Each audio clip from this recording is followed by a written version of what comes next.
To add a second ATA hard drive to improve your PC's performance, first, cover your work surface with several sheets of newspaper. Shut down your PC, unplug it, and place it on top of the newspaper. The newspaper will act as a static mat to avoid ruining computer components. To open the case, you may have to remove case screws. If so, put the screws aside in a bowl or cup. Remove the side panel of the case, touching the metal chassis of the computer to dissipate any static electricity. Verify the jumper settings on the back of your original drive. Jumpers are the tiny plastic and metal shunts that you use to configure hard drives and CD/DVD drives. If necessary, change the existing drive to multiple drives master unit by moving the jumper to the indicated pins. You may find it helpful to use a PC toolkit containing a tweezer-like tool that will allow you to more easily move the jumper to the desired pin.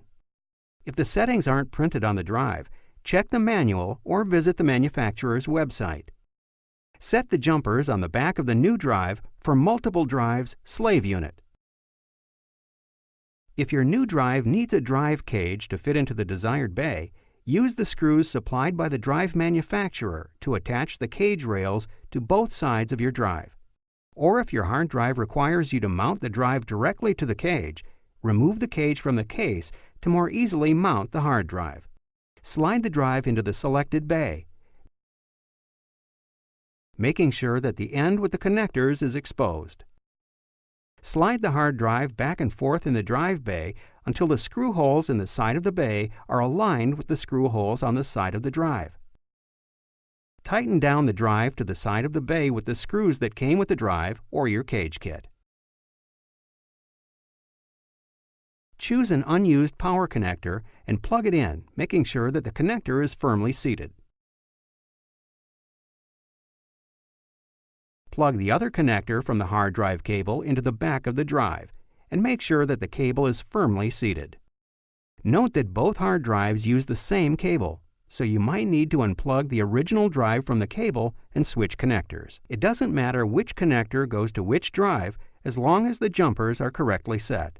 Check for a blocked hole in the cable connector, which should align with a missing pin on the drive's connector. This alignment trick, called keying, helps ensure that you're installing the cable right side up.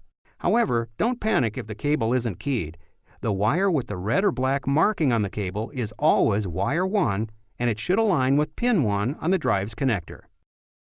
Once the hard drive is mounted to the cage, mount the cage back into the case. Replace the side panel on your PC, and if necessary, tighten its screws. If you find it helpful, lay the tower on its side to more easily slide the side panel on.